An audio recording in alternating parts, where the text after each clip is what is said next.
What is this? It's about time!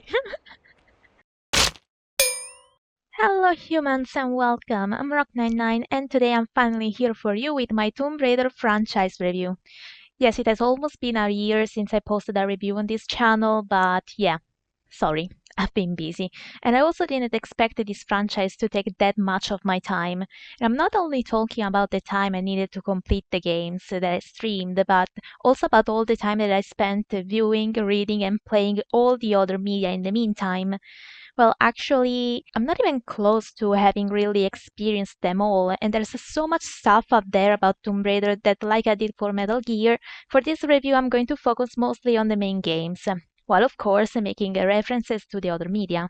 Before starting though, I wanted to say that all the media of the Tomb Raider franchise have been really easy to find, thanks to all the very dedicated fans that archived and organized them all around the internet. And most importantly, I want to thank all my followers and viewers who kept watching my streams and videos and shared information, their own experiences, and gave me hints as I was playing the games. Everything has been very useful for me and my research, so thank you so much. And of course, thank you for your support and encouragement, especially in those moments of despair. No!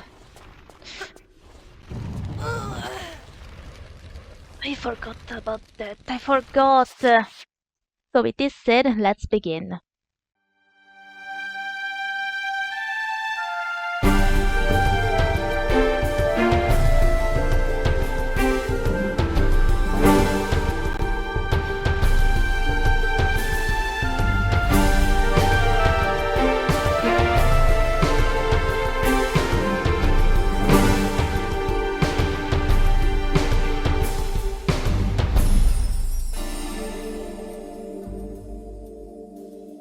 The Tomb Raider franchise started in 1996 with a game that revolutionized the history of gaming.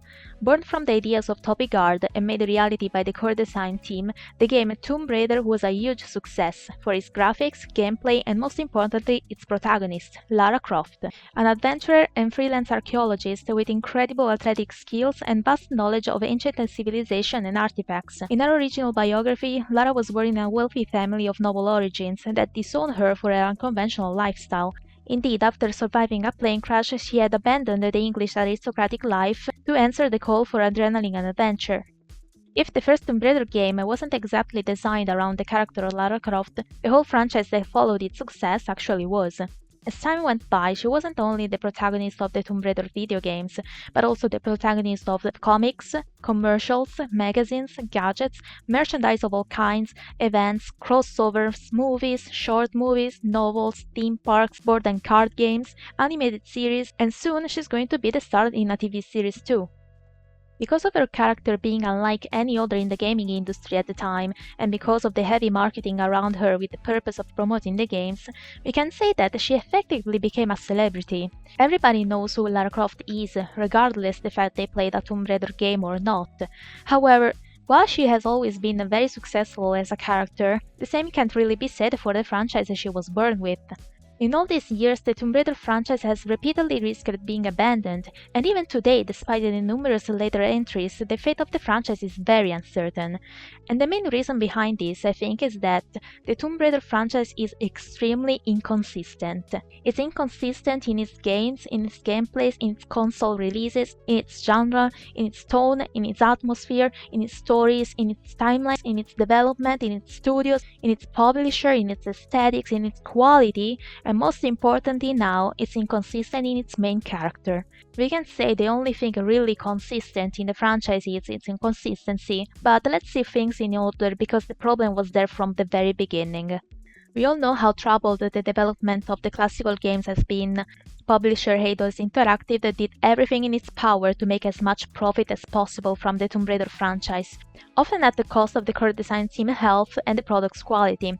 In the first Tomb Raider, all the elements work together to really make the player experience a solo adventure through ancient mysteries, artifacts, and ruins.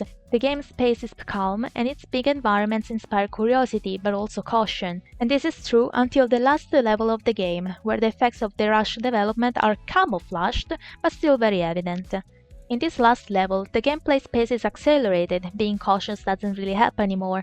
There are countless trial and error traps, and most importantly, there are lots of enemies spawning all over the place, often in narrow spaces and also in ways that sometimes feel random, despite up until that moment enemies were placed strategically. Can I push it some more? Damn it! It scared me so much! Like I said, these details are camouflaged because of the narrative context. At the end of the game, the stakes are high. Lara has to quickly get the skill and stop Nadla from unleashing Apocalypse, but the rush design is still very clear. Just as it is clear, the developers knew about it and balanced the situation, encouraging players to use the most efficient weapon in the game to deal with the sudden waves of monsters. What they probably didn't expect, though, was that the design of this last level would have set the gameplay standard for the sequels.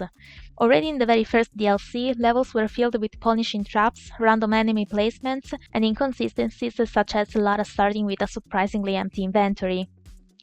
But going back to the main titles, Eidos's first annual releases and continued rush development not only caused the gameplay structure to change, but also altered the player's experience in the franchise's genre. Only a year later, Tomb Raider 2 became more of an action game with some adventure elements rather than an actual adventure, and it moved far away from the original experience and tone. Indeed, exploring is not effective nor encouraged anymore. The majority of the items came from all the enemies you slain, levels shifted to modern settings packed with trial and error traps, and caution is replaced by cinematic stunts using new vehicles. As many jump! However, despite the shift in genre and all the serious design flaws and inconsistencies the game has, Tomb Raider 2 was a huge success, and it only encouraged Eidos to keep pushing the core design team even harder. So once again, only a year later, Tomb Raider 3 Adventures of Lara Croft was released. Its main innovation was a less linear gameplay structure, where the players could choose the order of levels. However, I don't think I ever played a video game more chaotic, incoherent, and punishing than this one. With its level and game design based entirely on trial and error and challenge rather than problem solving as a good game design should be, Tomb Raider 3 changed the calm exploring to a stress-inducing experience that made me question why I even a gamer, that made caution almost futile for the absurd amount of surprise traps around. The game also very suddenly introduced sci-fi and spy thriller elements, so later within the franchise alongside the ancient tombs we can find futuristic robots, androids, futuristic weapons, and just think that the three Tomb Raider classical novels have been written by sci-fi authors. But in any case, it was more than evident that Lara's character alone was keeping the franchise alive, and not a consistent design and experience. Tomb Raider 3 was indeed criticized for being unnecessarily difficult and more oriented to hardcore gamers instead of the majority of the fanbase, and yet nothing stopped the Eidos from wanting more, so the exhausted core design team put all their remaining energy into the new Tomb Raider The Last Revelation, with the goal of ending their terrible working conditions. The game brought Lara back in quiet and isolated environments, improved the non-linear gameplay, enriched the levels with complex puzzles and minigames, and balanced moments of action with moments of exploration. I personally liked a lot Tomb Raider The Last Revelation, because it really does feel like an improved version of the original Tomb Raider experience, though design flaws here still exist, like the crowbar, this revolutionary tool. Lara can do everything, literally everything with it, and the entire level in Cairo disrupts the game's quality. Something was off, as if someone from Tomb Raider 3 worked on that level specifically. But the real problem was that the story played a bigger part in this game, and narratively core design at the end of it had killed Lara in hopes for no more sequels to be planned. But Eidos Interactive called that ending where Lara was crushed by Seth's collapsing temple a cliffhanger to justify the franchise continuing, and this will have huge consequences for the last classical titles. The Last Revelation received a favorable enough critique, with some players calling it their favorite game, but it wasn't enough to compete with other contemporary video games at the time, and that's why Eidos decided to renew the franchise and bring it all to the new PlayStation 2 console, with a very story-driven Tomb Raider that also had to explain how Lara survived at the end of The Last Revelation, start an adventure that was supposed to go through 3 games, and it all while upgrading its gameplay and its graphics. But knowing that it was impossible for the core design team to develop such a game in less than a year, Eidos split the team in two, hired inexperienced staff, and produced a filler game that really does feel like a filler game, Tomb Raider Chronicles. Now, Chronicles is not bad, but it's not that good either. It managed to enrich the story despite Lara being still very dead at this point, but it only worked because of concepts and characters directly taken from its previous titles, not to mention that the gameplay kept introducing new mechanics inconsistently, and each adventure has its own tone.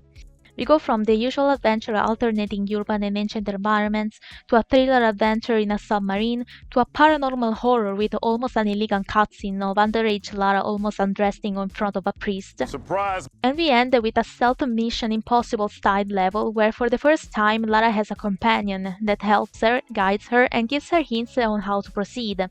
And they couldn't even be coherent with this concept because when Zip's help would have been crucial to explain the new mechanic of the grapple gun, he remains quiet, forcing the player to figure out everything by themselves again.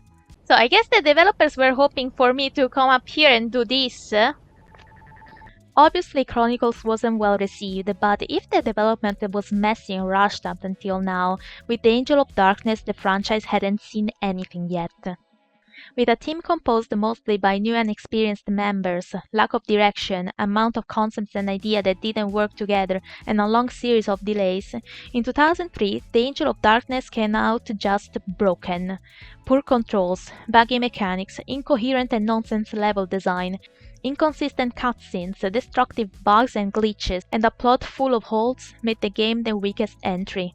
And I bet you didn't play the Italian version back then, because I did, and for as much as I was there just to go around with Lara without bothering to understand anything, I clearly remember that the game kept referring to the same thing in different ways for me to not understand even if I actually tried. So yes, the game was already a mess and the Italian translation didn't help at all. But in any case, The Angel of Darkness was just a broken and unfinished game that tried to put together all the trending concepts and gameplays of other more successful titles. Say hi to the camera! But it just ended up executing them terribly, and it flopped so bad that Paramount accused it for being the flop of the second Tomb Raider movie, and Eidos took the franchise away from core design entirely.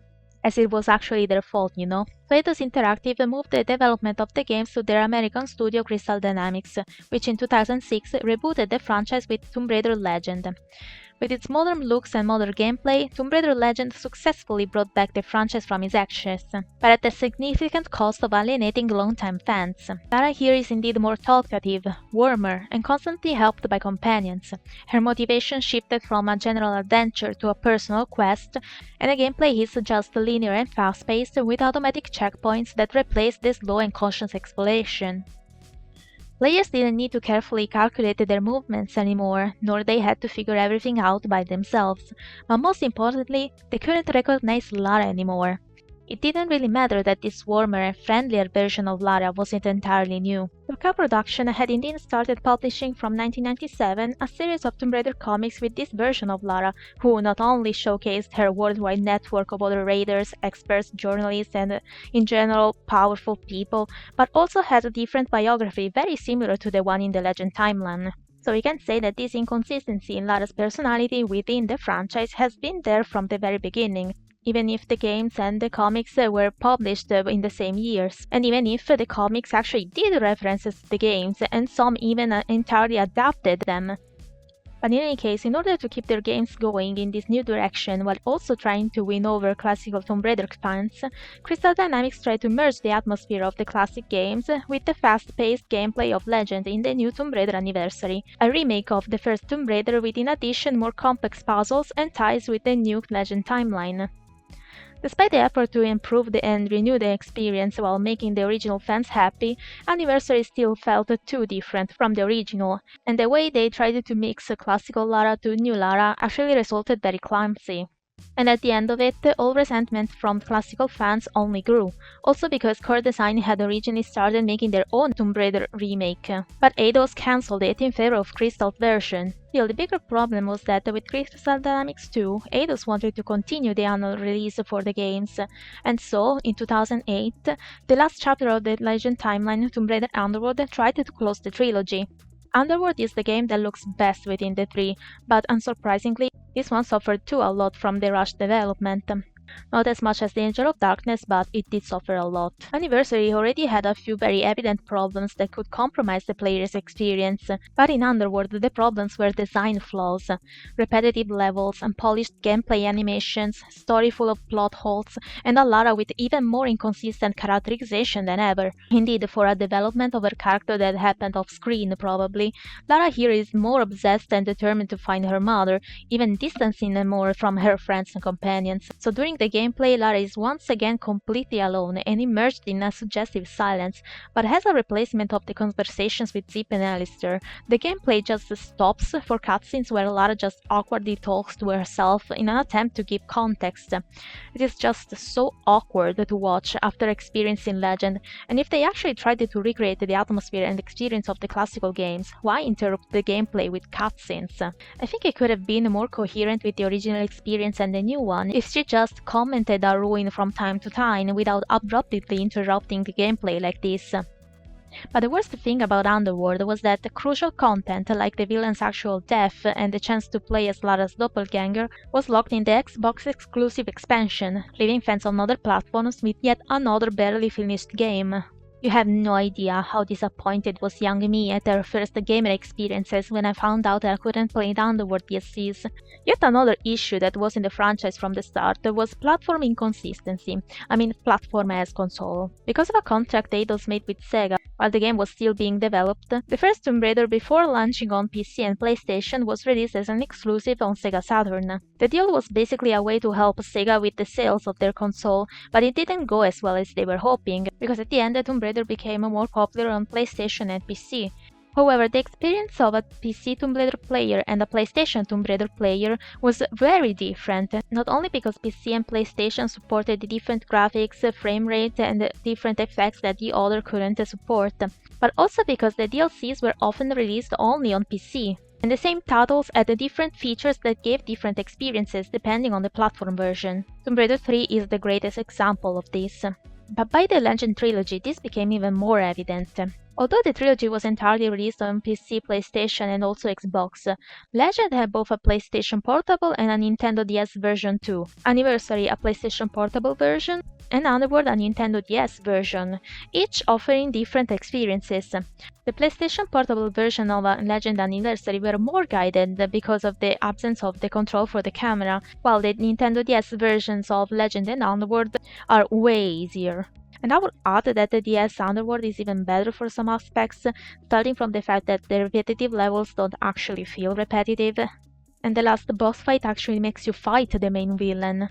But the point of this is that the releases for the portable consoles both missed a chapter of the trilogy, and although I played basically all the versions myself, this inconsistency in the platform accessibility has always confused me. Why didn't Anniversary get a DS version, and why didn't Underworld get a PlayStation version, especially if the PlayStation version has a camera designed to go automatically, to show the player where to climb? It's a trilogy, so why some consoles get 2 out of 3? This combined with the Xbox exclusives honestly just makes me think they were all deals with console makers rather than attempts to reach a broader multi-platform audience.